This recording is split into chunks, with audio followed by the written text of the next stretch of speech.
क्या निराश हुआ जाए? तो निराश हुआ जाए, बताओ क्यों? दुनिया में इतनी चोरी, कहीं मर्डर, कहीं एक्सीडेंट, कहीं कोई रिश्वत ले रहा है, कहीं कोई गरीब या कमज़ोर व्यक्ति उसको उसकी ज़मीन हड़प रहा है, तो निराश होने वाली तो बात ही है। दुनिया में हाहाकार मचा, रिश्वतखोरी चल रही है, थाने में जाओ तो एफआईआर नहीं लिखी जाती है, कहीं सुनवाई नहीं होती है, तो निराश नहीं होना चाहिए। जब हमारे आसपास ऐसा माहौल, तो निराशा तो होनी चाहिए। लेकिन लेखक कहता है कि निराश, क्या वास्तव में निराश हुआ जाए? क्योंकि जितनी बातें बताई ये सब जो नकारात्मक बातें थीं, इसके साथ साथ बहुत से अच्छे काम हो रहे हैं। गरीबों को कोई कंबल बांट रहा, कहीं पेड़ लगाए जा रहे, किसी को 1 किलो सोना मिल गया, उसने टेम्पो में पर्स मिल गया तो उसने जाकर वापस कर दिया। कोई गरीब बच्चों को पढ़ा रहा है, कोई ऐसा अधिकारी है जो अपनी जेब से जो फरियादी जा रहा है उसको किराया भी दे रहा, उसकी सुनवाई भी हो रही। तो कहने का अर्थ ये है कि दुनिया जैसे एक सिक्के के 2 पहलू होते हैं, इसी तरह हमारे समाज में, हमारे दुनिया में अच्छे और बुरे दोनों तरह के लोग। 2.5 अरब वर्ष पूर्व पृथ्वी का निर्माण हुआ, तब से पृथ्वी आज तक चल रही है। तो अगर चारों ओर खराबी बुराई या बुराई होती तो क्या आज तक चल पाती? सब मर चुके होते, एक दूसरे को मार दिया होता। अगर इतना ही भ्रष्टाचार, इतना ही अत्याचार होता तो सब आज तक एक दूसरे को मार चुके होते। लेकिन एक बस में, जब बस चलती है तो उसमें यात्री होते, तो उसमें कुछ अच्छे भी होते और कुछ खराब भी होते। तो इस पृथ्वी पे अच्छे लोग भी हैं, खराब लोग भी हैं, लेकिन ये पृथ्वी कहते टिकी किस पर? अच्छे लोगों पर। तो वही लेखक कह रहा है कि हर व्यक्ति संदेह की दृष्टि से देखा जा रहा है। जो जितने ऊंचे पद पर, उससे उतने ही अधिक दोष दिखाई पड़ते हैं। एक बहुत बड़े आदमी ने मुझसे एक बार कहा कि समय सुखी वही है जो कुछ नहीं करता, और जो कुछ भी करेगा लोग उसमें दोष खोज ही। तो कमियां किस में निकलती हैं? कमियां किस में निकलती? जो कुछ करता है। जो कुछ करेगा ही नहीं, आपको उसके गुण और दोष कैसे पता चलेंगे? व्यक्ति जब अपना मुंह का ताला खोलता है, जब बोलता, तभी पता लगता है कि ये आदमी कैसा। अब बोलेगा ही नहीं तो कैसे पता लगेगा कि ये आदमी अच्छा है कि खराब? जौहरी की दुकान खुलती तभी तो पता लगता है कि इसमें हीरा है। दुकान बंद है तो क्या पता लगेगा इसमें कोयला भरा कि हीरा भरा? क्या यही भारतवर्ष है जिसका सपना तिलक और गांधी ने देखा था? हम लोग सोचते हैं कि हमारा देश आज़ाद हुआ, ना जाने कितने क्रांतिकारियों ने अपनी जान दे दी, और आज रिश्वतखोरी हो रही है। आज लोग आज़ादी का महत्व भूल चुके हैं। आजकल सोच रहे लोग बिजली चोरी कर लो, हैं, मीटर का तार हटा दो, बिजली जला दो, दिन में लगा दो, हैं। शहरों में लोग मकान काम करवाते हैं तो जब फर्श की घिसाई कराते हैं तो कटिया डाल लेते हैं दूसरी जगह से, क्योंकि अगर मीटर से बिजली जलाएंगे तो बहुत बिल आ जाएगा। एक से एक लोग दूर तो भरे पड़े हैं, लेकिन क्या किया जाए?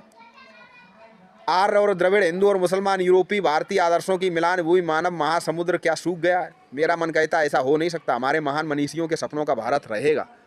तो इस देश में चंद्रशेखर आज़ाद हुए, भगत सिंह हुए, राणा प्रताप हुए, वीर शिवाजी हुए, रानी लक्ष्मीबाई हुई, तात्या टोपे हुए, तो उनका जो त्याग है क्या फलीभूत नहीं होगा? क्या वास्तव में उनका त्याग निष्फल जाएगा? नहीं।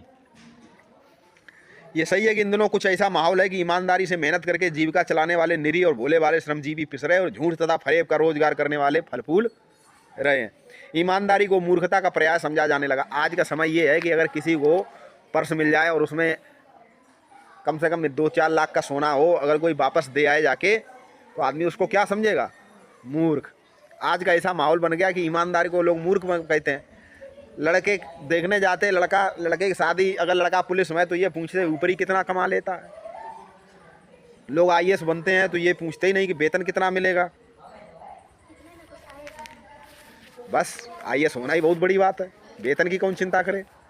तो कहने का अर्थ ये है कि समाज में इस तरह का माहौल बना कि लोगों को लगता है कि चारों ओर भ्रष्टाचार है, कहीं भी सच की सुनवाई नहीं होती। परंतु ऊपर ऊपर जो कुछ दिखाई दे रहा वो बहुत ही हाल में मनुष्य निर्मित त्रुटियां हैं। जो तो कुछ दिख रहा है, ऐसा देश हमारा शुरू से नहीं था, ये अभी कुछ वर्षों का ऐसा माहौल बना है। सदा मनुष्य बुद्धि नई परिस्थितियों का सामना करने के लिए नए सामाजिक विधि निषेधों को बनाती है। भारतवर्ष ने कभी भी भौतिक वस्तुओं के संग्रह को बहुत महत्व नहीं। देखिए हमारा जो भारतवर्ष है, हमारे देश में क्या कहा गया कि गजधन बाजधन है, कौन कौन से धन ये सब बेकार हैं, सबसे बड़ा धन संतोष का धन। हमारे भारत में सम्मान उन त्यागियों को हुआ, इकट्ठा करने वालों का सम्मान नहीं हुआ। हमारे भारतवर्ष में जिन्होंने त्याग किया, जिन्होंने दान किया, राजा हरिश्चंद्र याद करते हैं, जिन्होंने लूटा उनको कौन याद करता? तो हमारे भारतवर्ष की ऐसी संस्कृति नहीं रही। हमारे यहाँ त्यागियों का और दानियों का ही महत्व रहा है, उन्हीं का सम्मान हुआ। लोभ मोह काम क्रोध आदि विकार मनुष्य में स्वाभाविक रूप से विद्यमान रहते हैं। उन्हें प्रधान शक्ति मान लेना और उनके मन तथा बुद्धि को उन्हीं के सारे पर छोड़ देना, ये गलत बात है। तो भारतवर्ष ने कभी भी उन्हें उचित नहीं माना, उन्हें सदा संयम के बंधन में बांध कर रखने का प्रयत्न किया। भारतवर्ष में आज भी चोरी करने वालों को, रिश्वत लेने वालों को बहुत ज़्यादा सम्मान की दृष्टि नहीं देखते। सामने सामने नमस्कार कर लेंगे, जय हिंद कर लेंगे, नमस्ते कर लेंगे, पीछे पीछे गाली देते हैं कि बहुत बड़ा भ्रष्ट, बहुत बड़ा चोर है। तो आप समझो कि हम बेईमानी से या गलत काम करके पैसा इकट्ठा कर लेंगे तो हमारा सम्मान होगा? नहीं होगा, उनका सम्मान नहीं होता। हाँ, अब ऐसा है कि लोग दिखावे में सामने सामने नमस्ते कर लेते हैं, उनके दरवाजे 4 लोग बैठे मिलते हैं, वो बात अलग है, लेकिन बहुत लंबे समय तक उनका सम्मान। लेकिन अगर किसी ने गांव में कोई स्कूल खुलवा दिया, किसी ने गांव में मंदिर बनवा दिया, तो उसको लोग 1000 साल बाद भी याद करते हैं कि ये स्कूल किसने बनवाया। लेकिन अगर किसी ने रिश्वत से अपनी बहुत बड़ी बिल्डिंग बना ली तो उसको 500 साल 200 साल बाद भूल जाते। ये नहीं कहते कि फलाने व्यक्ति थे, उन्होंने बहुत रिश्वत लेते तो उन्होंने बहुत अच्छा मकान बनवाया। 200 वर्ष बाद 300 वर्ष बाद यही याद रखेंगे कि गाँव में स्कूल किसने बनवाया था, गाँव में मंदिर किसने बनवाया था, गाँव में सड़क किसने बनवाई थी, गाँव में तालाब किसने खुदवाया था। तो अच्छाई को लंबे समय तक याद रखते हैं, बुरे लोगों को तुरंत का नमस्कार करते हैं।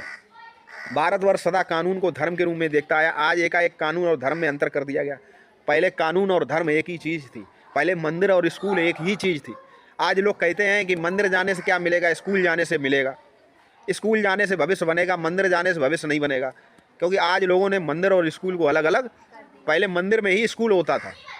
आज जो स्कूल, जो जिन स्कूलों को आप देख रहे हैं, ये वो स्कूल नहीं, भारतवर्ष के स्कूल नहीं, ये अंग्रेज़ों के स्कूल हैं, ये लॉर्ड मैकाले के स्कूल हैं, जहाँ पर इसलिए लोग स्कूल जाते हैं कि पढ़ लिख के अच्छी नौकरी मिल जाए, फिर अच्छा पैसा कमाएं। आज स्कूलों में इसलिए नहीं जाते कि हमारा बेटा जाके वहाँ सदाचार सीखे, बड़ों का सम्मान सीखे, न्याय की बात सीखे। कितने भी अच्छे स्कूल में पढ़ाओ, बाद में माँ बाप या घर वाले रिश्तेदार यही कहेंगे कमा कितना रहे हो। ये नहीं कहेंगे कि हाँ स्कूल में जाके तुमने सीखा क्या, ये पूछेंगे तुम कमा कितना रहे, पढ़ाया तो बहुत तुम्हें, आज कर क्या रहे हो। आज केवल स्कूल का मतलब ये रह गया। तो लोग कहते हैं स्कूल जाने से भविष्य बनेगा, स्कूल जाने से भविष्य नहीं बनता। अभी हाल ही की बात है कि एक डॉक्टर ने, उनके लड़के ने, डॉक्टर के लड़के वहाँ फांसी लगा ली। अब बताओ डॉक्टर इतने बड़े फांसी क्यों लगा ली? क्योंकि वो स्कूल गए थे, मंदिर नहीं गए होंगे। मंदिर में धर्म, पहले धर्म और कानून एक ही चीज़ होती थी, पहले स्कूल और मंदिर एक ही चीज़ होती थी। पहले ये सिखाया जाता था सूखी रोटी खाओ, प्रभु के गुण गाओ, दूसरे की चीज़ पे गलत नियत मत डालो। आज ये चीज़ ने आज सिखाई जाती, पढ़ लो फिर IIT कर लो, IAS बन जाओ, IPS बन जाओ, PCS बन जाओ, बड़े अधिकारी बन जाओ, फिर देखेंगे तुम्हारा मकान कितना अच्छा बना। तो कहने का अर्थ ये है कि ये हमेशा से नहीं था, हमारे देश में पहले त्यागियों का ही सम्मान होता था। भारतवर्ष सदा कानून को धर्म के रूप में देखता आ रहा। दोषों का पर्दाफाश करना बुरी बात नहीं, बुराई ये मालूम होती कि किसी के आचरण के गलत पक्ष को उद्घाटित करके उसमें रस लिया जाता है। तो कहने का अर्थ ये है कि आज ऐसी लोगों की मानसिकता भी हो गई है कि हर व्यक्ति में दोष दिखाई, क्योंकि हमारे आसपास इतने दोष बढ़ चुके हैं कि कोई आदमी है, अगर कोई पुलिस वाला है और हमारे सामने आएगा तो सबसे पहले मेरी जो विचारधारा उसके प्रति यही होगा, ये डंडे मार के रुपए वसूलता या ये रिश्वत लेता, क्योंकि हमारे आसपास इतने दोष हो गए। जबकि हम उसके अंदर, सब पुलिस वाले ऐसे ही थोड़ी करते। अगर सब पुलिस वाले ऐसे ही करते तो आज पुलिस विभाग खत्म हो चुका होता। अगर सब अध्यापक पढ़ा नहीं रहे होते तो आज स्कूल बंद हो चुका होता। अगर हर किसान खेती नहीं कर रहा, ठीक से खेती नहीं कर रहा तो आज खेती बंद हो चुकी होती। अगर हर डॉक्टर रिश्वत ले रहा होता या अपनी डॉक्टरी ठीक से ना कर रहा होता तो आज हर अस्पताल बंद हो चुका होता। तो कहने का अर्थ ये है कि आज ये जो सब चीज़ें चल रही हैं तो सब जगह खराब लोग ही, मास्टर भी ऐसे मिलेंगे जो पूरे दिन ऐसे डॉक्टर भी मिलेंगे जो एक पैसे का दवाई बाहर की नहीं लिखते हैं और जेब से इलाज कर देते हैं। ऐसे पुलिस वाले भी मिलेंगे जो व्यक्ति को न्याय देते हैं, उसकी मदद करते हैं और उसकी सहायता करते हैं। तो कहने का अर्थ ये है कि ये ऐसा माहौल बना है। तो कहने का अर्थ ये है कि हमको निराश नहीं, हमारे बहुत से काम नहीं होते हैं, सरकारी दफ्तरों में नहीं होते, हम दौड़ते हैं, लेकिन इसका मतलब ये नहीं कि हम निराश हो जाएं। आप अभी भी हमारे आसपास बहुत अच्छे लोग